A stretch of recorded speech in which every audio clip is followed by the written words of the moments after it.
Hola, buenas tardes a todos. Bien, ustedes, ya siendo alumnos de quinto año del Colegio Técnico número 1 de Bellavista, con especialidad automotor, han cursado materias de electricidad, ya conocen tanto la parte teórica como práctica de lo que hace la electricidad doméstica, por lo cual los invito, tras de un breve repaso de ciertos conceptos teóricos que lo van a avalar, a que nos aventuremos a empezar a hacer nuestros primeros circuitos serie, paralelo, conceptos de tensión, uso de herramientas, soldadura. Dicho esto, los invito a que, si están de acuerdo, podemos comenzar a hacer nuestros primeros circuitos eléctricos, tanto serie como paralelo, hacer selección de diferentes tipos de nudo en función de nuestra resistencia mecánica y variables que tenemos que tener en cuenta, a medir la resistencia eléctrica, a que ustedes puedan determinar cuál es el circuito que más se adecua al ejercicio que ustedes están realizando. Los invito a que lo hagamos.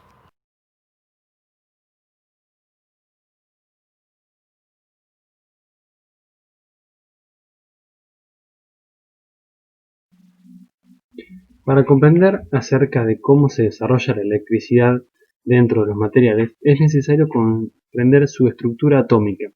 Primero saber que todo material está constituido por un átomo, y un átomo tiene electrones, protones y neutrones, donde los electrones son las cargas eléctricas que están en constante movimiento, y al tener estos electrones sueltos en la última órbita es que los cuerpos son capaces de conducir de esa manera corriente eléctrica.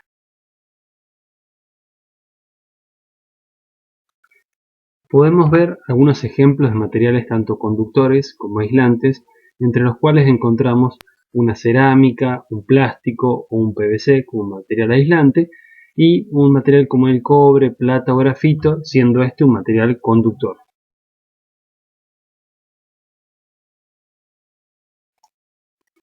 En esta imagen nosotros estamos viendo dos recipientes con un cierto volumen de agua. Un recipiente A con un mayor nivel de agua y un recipiente B con un menor nivel de agua. La diferencia entre alturas de ambos recipientes y de su nivel de agua correspondiente se entiende como la diferencia de potencial hidráulico que hay en el agua. Esa diferencia de potencial, cuando nosotros la comparamos con la parte eléctrica, esa diferencia se llama voltaje. Luego, cuando nosotros abrimos el interruptor o llave de paso C, que se encuentra entre ambos recipientes, el agua comenzará a fluir. Esa velocidad con la que el agua fluye se denomina corriente. Y la resistencia que nosotros tenemos de todos los mecanismos, incluido el caño, es lo que es la resistencia eléctrica omega, y es la misma resistencia para el agua.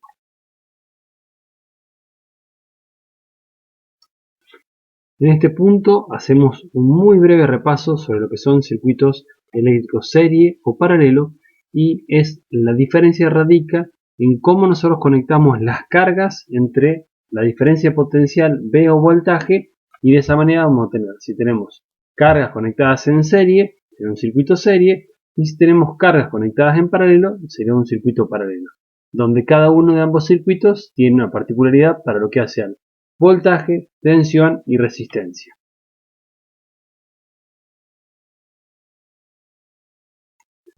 Lo que acabamos de ver en el último slide son los diferentes tipos de nudos o empalmes eléctricos que nosotros vamos a hacer específicamente con dos cables o tres o cuatro cables eléctricos que nosotros tengamos, que serían conductores.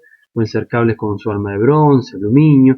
Esto sería indistinto salvo para la hora de soldar los mismos. Nosotros, cuando empezamos a hacer el trabajo, tenemos que responder preguntas de ¿para qué vamos a hacer un empalme? ¿Por qué vamos a hacer un empalme? ¿Qué resistencia mecánica y qué resistencia eléctrica tiene que tener este circuito? Estos son puntos que son interesantes que nos detengamos a pensar, ya que en función de las características que tenga que cubrir el empalme será cuál seleccionaremos nosotros. Si un empalme tipo cola ratón, un empalme simple. Hay, de estos tipos de uniones, hay algunos de los casos que nos va a servir para que el cable pueda seguir traccionando, como si fuera un cable no unido, un cable estándar, un cable único. Y hay otros casos que solamente nos va a servir para cuando un cable está solo depositado sobre una bandeja y no tiene ningún tipo de solicitud mecánica, solo solicitud eléctrica. Pensar este punto es fundamental en esta parte del proceso.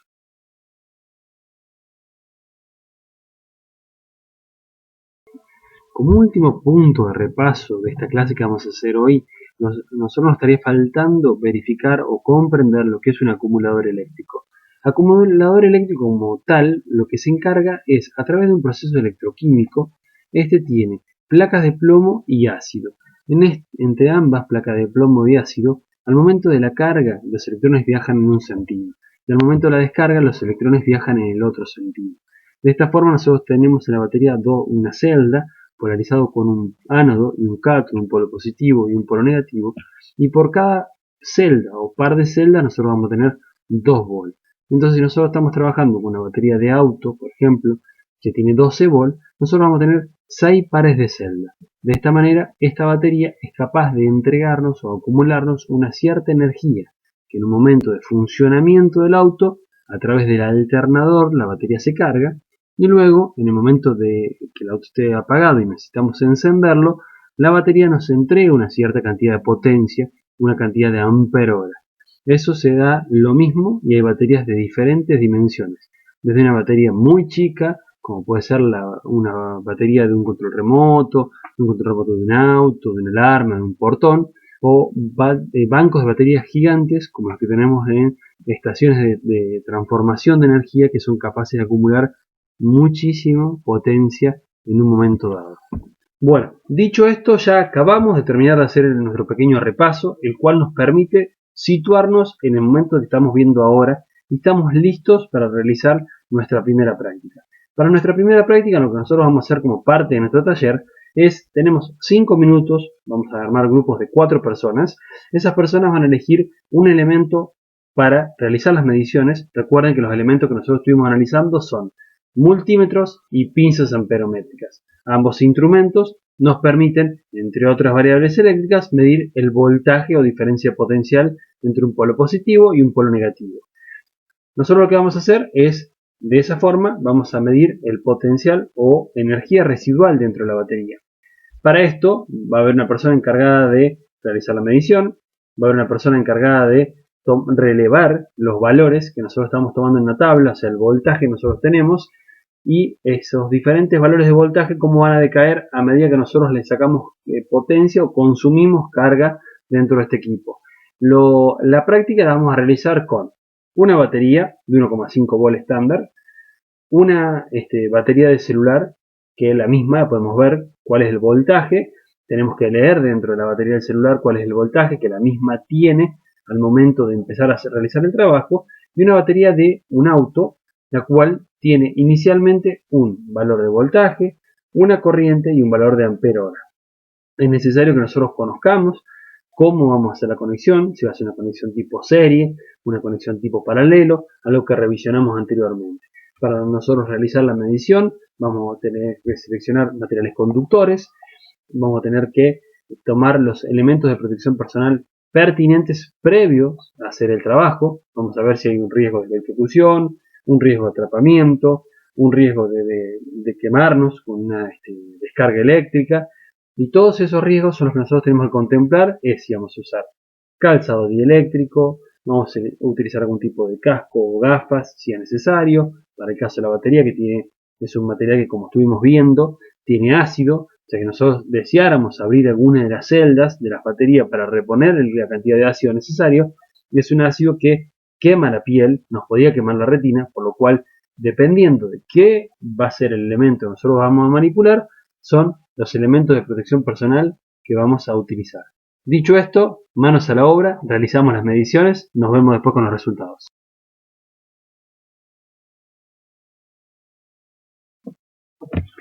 Continuamos avanzando, levantando la complejidad de los trabajos que vamos a realizar. En este momento, soldador en mano, estaño en mano, cables pelados para realizar el empalme correspondiente con el nudo que ustedes han seleccionado por equipo, los cuales posteriormente vamos a hacer pruebas de resistencia mecánica a ver cuál de los nudos y la soldadura resultó más eficiente. Y lo que nosotros vamos a hacer en este ejercicio es realizar la soldadura, determinar el nudo que vamos a realizar, verificar su resistencia mecánica, su resistencia eléctrica y ver qué tan clara queda la soldadura, contemplando diferentes factores. Un factor es no se puede calentar por tiempo indeterminado los conductores, dado que si el conductor está asociado, por ejemplo, a un fusible térmico y nosotros lo soldamos dejando el soldador colocado sobre del mismo por demasiado tiempo, vamos a quemar el componente aledaño. Lo mismo podría pasar con un capacitor, podría pasar con un transistor o diferentes tipos de relé. Por lo cual, vamos a empezar a practicar, primero haciendo las primeras, derritiendo las primeras bolitas de estaño. De esa manera nosotros, tomando una referencia de cuáles son los órdenes de limpieza, cuáles son las maneras de manipular, y nunca nos olvidamos, previo de esto, habiendo seleccionado los elementos de protección personal correspondientes para que no trabajemos y nuestra experiencia sea satisfactoria y segura. De esta forma, los invito, comenzamos a soldar, les propongo que hagan los diferentes empalmes y nos vemos cuando termine.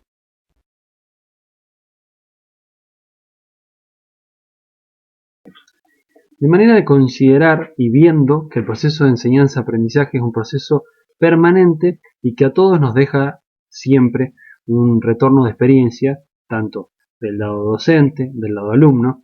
Nosotros aquí lo que ofrecemos es una forma de enseñanza conductista en un primer momento en el cual yo realizo las primeras soldaduras si existe algún equipo en el cual ninguno de los 4 integrantes haya soldado previamente. Si alguno lo realizó, este pasará a ser quien forme a sus colegas para que todos aprendan a soldar. De parte de ese equipo van a seleccionar ustedes una persona que sea la encargada de explicar el proceso que realizaron, los puntos duros o dificultades que encontraron, qué fue lo que aprendieron, qué fue lo que se llevan, qué es lo que más los sorprendió, por qué seleccionaron algún u otro tipo de nudo, qué fue lo más rápido para unir los componentes, este punto de soldadura fue eficiente o no.